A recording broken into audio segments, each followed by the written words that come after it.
예, 안녕하세요. 국민의힘 최승재 의원입니다. 2021년 1월 11일 오늘의 주요 뉴스와 역사 속 오늘 말씀드리도록 하겠습니다. 오늘 주요 뉴스에 관련된 내용은 5인 미만 사업장 제외 중대재해법 통과 관련된 내용입니다. 지난 8일 날 국회 본회의를 통과했습니다. 여러분 잘 아시겠지만 5인 미만 사업장 대다수 소상공인을 처벌 대상에서 제외하는 중대기업처벌법이 본회의를 통과했고요. 10인 미만 사업장도 시민재해법을 통과해서 또 법 적용을 받을 수 않게 돼서 안도할 수 있게 됐지만 소공연은 대중소 기업 경영 의욕을 약화시켜 우리 경제의 질 또한 약화시킬 수 있는 상황에 대해서 경영계의 일원으로서 우려의 입장을 밝힌다고 또 밝혔습니다만 이미 산업안전보건법이 시행돼 처벌 수위가 세계 최고 수준의 상황에서 소상공인들이 처벌을 받고 범죄자가 될 수 없는 상황에서 최선을 다했다고 생각을 합니다. 적용 대상에서 빠져 참 다행이라고 생각을 합니다. 그렇지만 이제 산업재해, 시민재해가 저절로 안전해지는 것은 저는 아니라고 생각을 합니다. 정부도 향후 사고 발생 추이를 보고 유예기간이 끝난 3년 뒤에는 재입법할 가능성을 사실 법안 통과 과정에서 얘기를 했고 약속을 했습니다. 이번 일을 계기로 이제 소상공인들도 재해에 대한 인식과 사고 예방을 위한 자발적 개선 운동을 해야 될 필요성을 있다고 생각을 합니다. 실제로 이번 입법 과정에서 일부에서 주장한 바로는 5인 미만 소상공인 업소에서 산업재해가 다수가 많이 발생된다는 것이 이제 주장이었습니다. 아무래도 열악한 환경이고 그러다 보니까 발생될 여지가 많다고 생각을 합니다. 또 반대되는 논리가 있겠죠. 열악한 환경에서 발생되다 보니 소상공인 업주들이 처벌을 받게 되면 형사처벌을 받게 되면은 소상공인 업소는 정말 대응할 수 있는 부분이 부족할 수밖에 없습니다. 그래서 먼저 선제적으로 소상공인들이 산업재해에 적응할 수 있는 여러 가지 기초 인프라를 먼저 해야 된다는 논리가 이번에는 성립이 됐겠지만 정부도 그래서 주도적으로 소상공인들에게 산업재해 예방을 위한 교육과 시설, 환경 개선, 인프라 구축 등이 이루어질 수 있게끔 노력을 해줘야 된다고 생각하고 소상공인들 스스로도 안전을 위한 자각을 위한 노력이 좀 있어야지 앞으로 향후 여러 가지 부분에 대해서 닥칠 또 유예기간이 끝나거나 또 재입법할 가망성에 대해서 우리가 사전에 또 막아낼 수 있다고 생각을 하기 때문에 무조건 안도만 할 사항은 아니라고 좀 생각이 듭니다.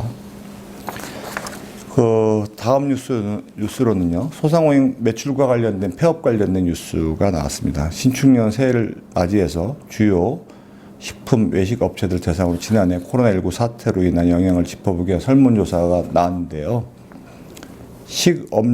음료업계가 코로나19 확산 이후 가정 현편식 제품을 비롯해서 라면 등을 생산하는 업체가 수혜로 매출은 크게 올랐지만 외식업체 등은 손님이 끊겨서 타격이 컸습니다. 코로나19가 처음 확산했을 당시에는 연말인 11월, 12월 매출 타격을 비교해달라는 질문에 대해서 더욱 심각해졌다가 그 다음 심각해졌다.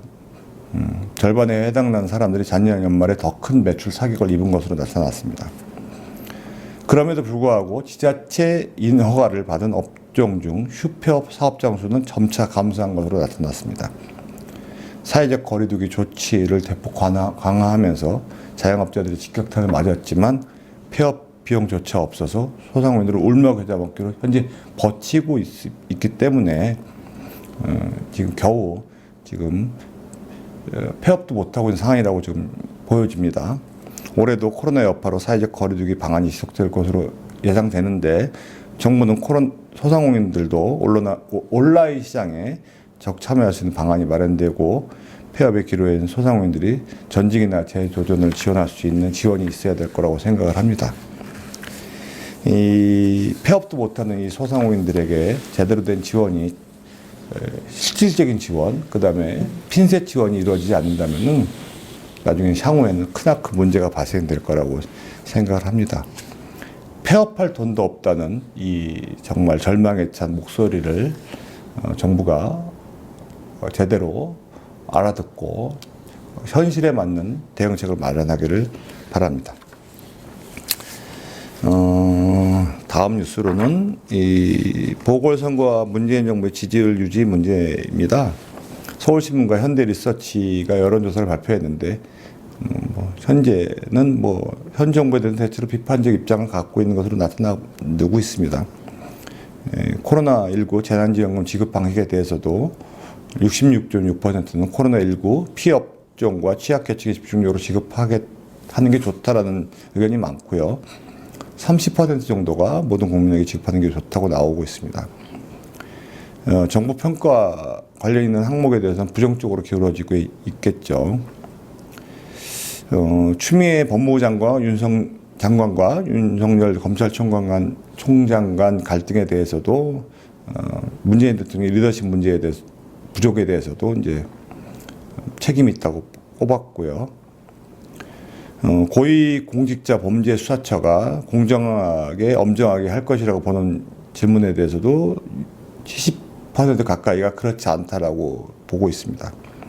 경제 문제에 관련돼서도 더 박한 평가를 내렸습니다. 정부의 경제 정책을 두고 못했다라는 질문이 더 많고요. 부동산 가격 전망에 대해서도 현재보다 더 오를 것이다라는 의견이 64%나 됩니다.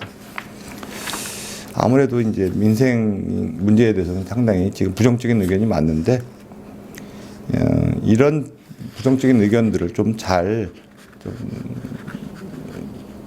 반영을 해서 조금 민생 정책을 좀 잘 펼쳐주기를 좀 바람하지 않습니다. 대통령 신년사가 나왔습니다.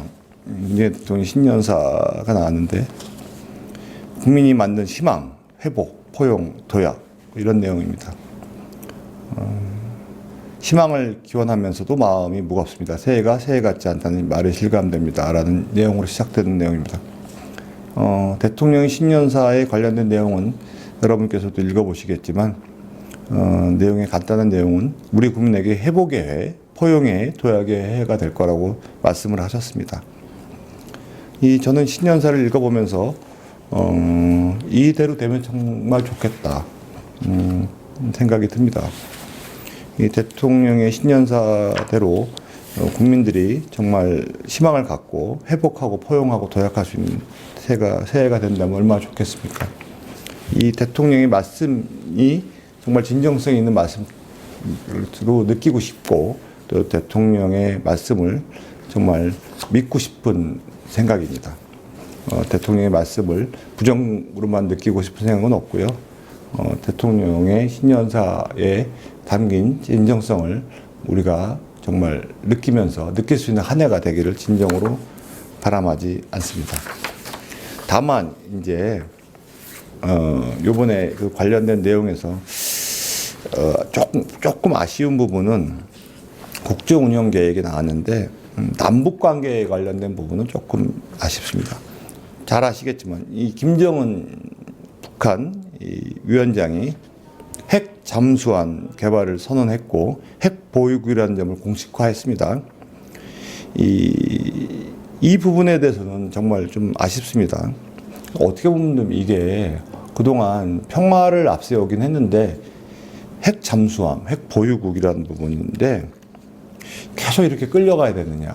일방적인 부분인데 북한이 전략 도발을 하지 않겠다는 메시지를 우리가 계속 믿어야 되는 것이냐. 대화의 비중을 두는 것을 하겠느냐.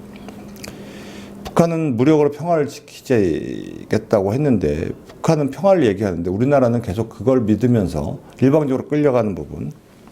국가의 안보와 국민의 안전을 위해서 새로운 대북 정책을 내놓지 않는다면은 우리가 북한에 끌려다니기만 한다면은 정말 위험하지 않느냐라는 생각을 합니다. 국가의 정책이라는 것은 우리 스스로 지킬 수 있을 때 평화가 이루어진다는 부분은 세계 역사적으로 알 수 있습니다.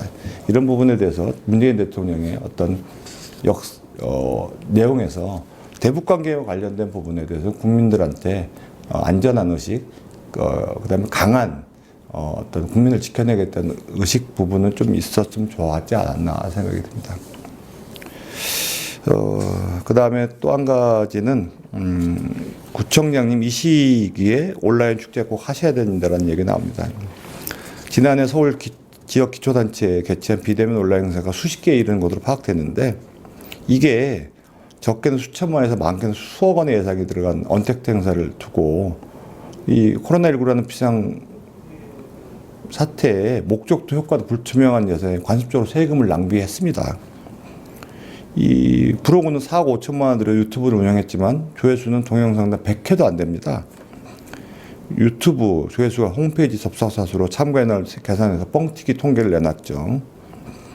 감사를 통해서 예산 낭비 사례를 지적하고 담당 공무원, 문책 등 징계를 줄 수 있는 사례가 너무 많습니다. 미사용 예산을 불용하거나 주민 지원에 쓰는 다른 사례를 했어야 되는데 예산을 그냥 불필요하게 엄청나게 낭비한 거죠. 이런 예산들이 지금 전국에 서울에 각 구에서 엄청나게 예산이 쓰였다라는 부분인데 이런 예산만 아껴서도 정말 필요한 소상공인들, 중소상인들한테 쓰였다면 얼마나 좋았겠냐 하는 아쉬움이 되게 많습니다. 오늘의 주요 수 이렇게 마치고요. 오늘 역사 속 오늘 관련된 내용을 하나만 말씀드리면요. 1월 11일 1851년도에 관련된 내용입니다. 중국에서 일어난 사건인데요. 태평천국이라는 내용 여러분 들어보셨을 겁니다. 중국에서 태평천국이라는 나라가 성립이 됐는데 이 중국에서 청나라가 그때 있었던 당시인데 태평천국이 급격하게 반란이었었죠. 청나라에 비하면 팽창을 했습니다. 이 태평천국이 팽창을 한 이유는 청나라 조정의 급격한 증세입니다. 청나라가 외세에 휘달리고 난 다음에 증세를 정책을 찾았죠. 전쟁 비용 조달 및 패전 후에 피해 배상을 지불하기 위해서 법에서 정한 것보다 몇 배에 달하는 세금을 징수했고요. 또 실업자가 양산됐습니다. 난징주 약과 아편 전쟁으로 많은 사람들이 실직자가 된 후에 도적이 되었는데 이 사람들이 모두 태평천국이 흡수한 겁니다. 그 다음에 세 번째로는 실리 중시가 포교였습니다. 단순한 종교적 열의와 윤리만을 설명하는 것이 아니라 포교를 통해서 다수의 신도를 얻을 수 있었고요. 나중에 태평천국이 서구 열강과 청나라의 협공으로 멸망했지만 그만큼 성장했던 배경에는 생각해볼 여지가 많습니다. 급격한 증세는 실업자 양산은 국민들이 국가를 등지게 만드는 원인이라고 할 수 있습니다. 지금의 역사를 본다면은 국민들을 먹고 살게 해주지 않는다면은 국민들은 국가를 신뢰하지 않는다. 그것은 국가에 대해서 반하는 행동을 할 수밖에 없다라는 부분입니다. 지금 현재 대한민국도 마찬가지라고 생각합니다. 민생을 살리는 부분이 우선이 돼야 된다. 그 부분을 다시 한번 상기해준다고 할 수 있습니다. 과거에 태평천국의 난을 통해서 우선돼야 될 그 부분은 국민들이 행복한 나라, 국민들이 살기 좋은 나라를 먼저 만드는 것이 우선돼야 되는 것이 정치 문제, 아니면 또 다른 여러 가지 정쟁 문제, 이런 부분이 우선돼야 된다는 부분은 절대 있어서 안 된다. 그리고 무리한 증세 정책은 반드시 국민들의 저항을 일으킨다는 부분을 다시 한번 상기시켜 준다 할 수 있습니다. 이상으로 오늘의 주요 뉴스와 역사 속 사실을 말씀드렸습니다. 감사합니다.